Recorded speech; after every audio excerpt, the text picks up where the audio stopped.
Muito bem, galerinha. Vamos começar o nosso capítulo 10, que vai falar sobre o território e a sociedade da região norte. O território da região norte, olha, segundo o mapinha que ele apresenta aqui para mim, é toda essa região que está dentro desse vermelho, dessa linha mais forte aqui, desse rosa mais forte aqui, ó.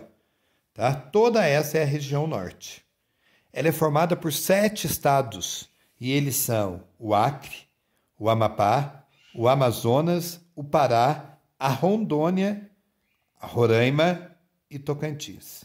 Vocês vão ouvir pessoas que chamam Roraima de Roraima, também é correto, tá? É a maior região brasileira, viu, pessoal? Essa é a maior região brasileira.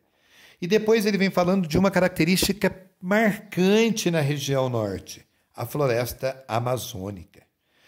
Olha aqui para vocês verem. A floresta amazônica ela ocupa territórios uma grande parte do território brasileiro. Só que ela existe, ele fala assim que tem a Amazônia Legal. O que é a Amazônia Legal? É toda a região que é protegida. E a Amazônia Legal, ó, ela vai além do nosso território. Ó. Ela pega um pouco do território dos outros países, bem na margem dos outros países. Tá? Só que se a gente olha a cor verde, a gente percebe que a Amazônia não está somente no nosso território. Ela também é uma grande floresta que está em território de outros países.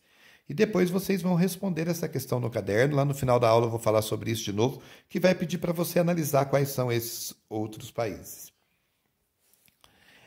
Então, quando se fala em Amazônia Legal, olha aqui, ó.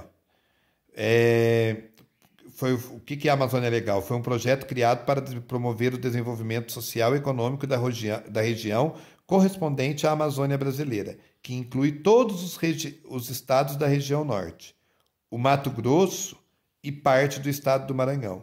Por que ele está falando do Mato Grosso e do Maranhão, que faz parte da Amazônia Legal? São 2 estados que não fazem parte da região norte. Tá? Então, região norte é formada por 7 estados: o Acre, o Amazonas, Roraima, Pará, Tocantins, Amapá, Roraima não, Rondônia e Roraima. Falei Roraima aqui embaixo, aqui é Rondônia. Tá? Depois ele vem falando quais foram as primeiras atividades econômicas. Vocês vão ver que a região norte é uma região que o desenvolvimento dela é muito atrasado. Os investimentos na região norte vieram muito tarde na história da existência do nosso país. No início, quais foram as primeiras atividades econômicas? O extrativismo, mas ele era realizado principalmente pelos povos da terra, pelos nativos, os indígenas. Tá? Eles que iniciaram a exploração econômica dessa região. Foi eles que descobriram ouro nessa região, que tem muito, diamante, que tem muito. Tá? Mas eles utilizavam tudo de forma natural, não tinha a ambição. Tá?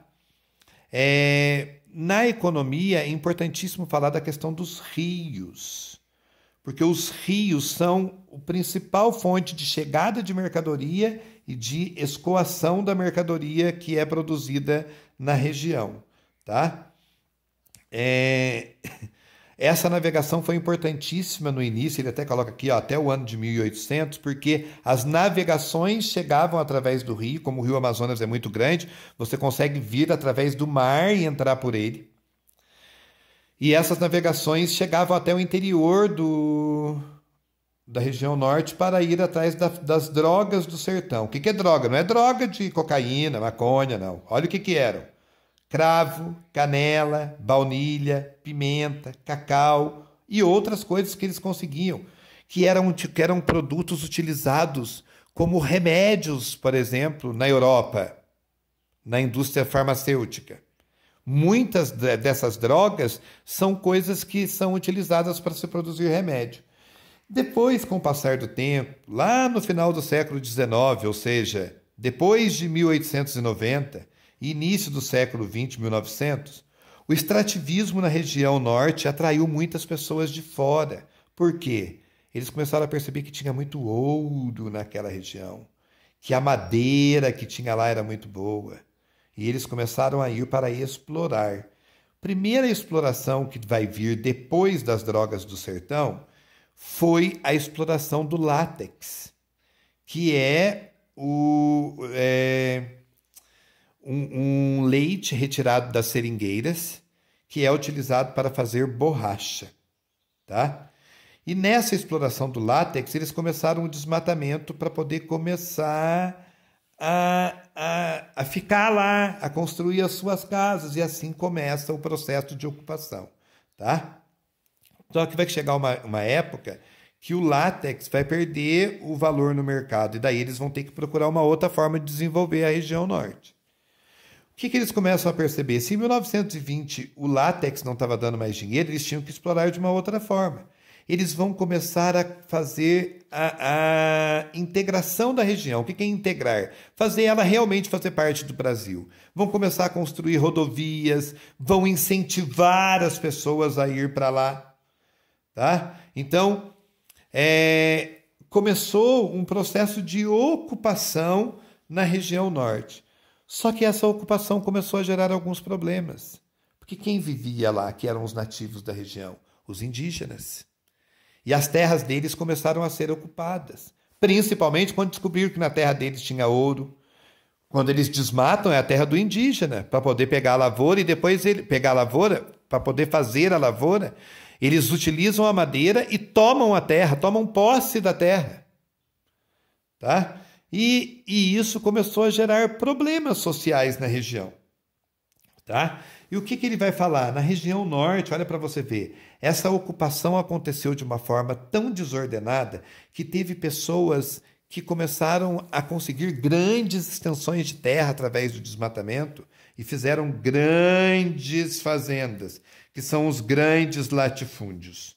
Tá? Mas daí olha que judiação, isso também vai fazer com que muitas pessoas saiam das outras regiões e vão para a região norte. Por quê?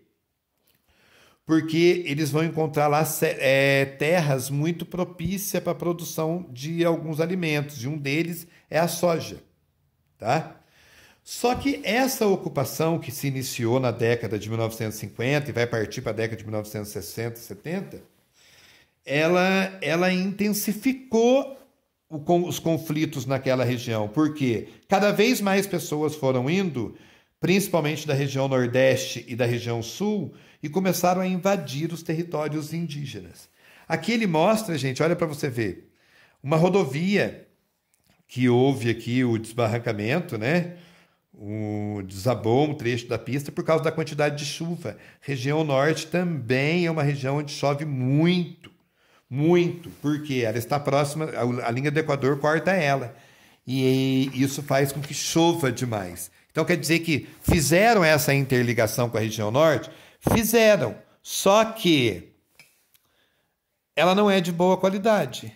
E muitas das obras que foram iniciadas não foram terminadas. Depois ele vem falando aqui de obra, olha para você ver, o governo, para tentar intensificar a ocupação da região norte, começou a criar obras e projetos de desenvolvimento. Lá em 1953, para promover a ocupação da região norte, o governo federal criou a Superintendência do Plano de Valorização Econômica da Amazônia. Mais tarde, ela foi substituída pela Superintendência para o Desenvolvimento da Amazônia, a SUDAM, que já não existe mais também. Tá? Esses dois projetos, eles intensificaram aberturas de estrada, asfaltamentos, criaram hidrelétricas para poder ter energia, porque senão como que ia levar a indústria para lá? Tá? Construíram portos para poder chegar os grandes navios e levar a produção. Sempre, eles fizeram toda essa preparação da região para que viabilizasse a instalação de empresas e agropecuárias e industriais naquela região. Tá? Então, olha para você ver o governo incentivando as pessoas a ir para lá. Olha para você ver o programa de ocupação, que incluía um assentamento de famílias de trabalhadores rurais, estimularam a produção agrícola e pecuária. A atividade industrial foi bastante incentivada com a criação da Zona Franca de Manaus. A Zona Franca de Manaus é a maior área de produção de eletrônicos do nosso país. Então, muitas indústrias foram para lá. Se foram indústrias, acabou levando pessoas. Aumentou a população. Ocuparam o espaço de quem? Dos indígenas. E isso está gerando, até nos dias de hoje, muito conflito. Depois ele vem falando que a Zona Franca de Manaus, em 2017, completou 50 anos de existência, mas ainda tem muito desafio para que ela possa se desenvolver cada vez mais. Principalmente desafios na questão dos transportes, porque eles precisam melhorar a questão do transporte naquela região. E o governo está investindo nisso. Tá? E daí aqui ele traz um gráfico falando do faturamento de 2011 a 2016 na Zona Franca de Manaus. Olha para vocês verem, ele começou crescendo e depois ele teve um declínio. Por quê? Como o governo não tem investido muito na infraestrutura da região norte, muitas empresas que foram para lá acabaram voltando para outras regiões onde tem melhores rodovias, tem melhor acesso, mais mão de obra, e isso fez com que crescesse, com que caísse o rendimento da Zona Franca de Manaus. Tá? Depois vocês leiam esse textinho da Zona Franca de Manaus para vocês verem, e eu vou enviar um vídeo para vocês também falando sobre ela. Tá certo?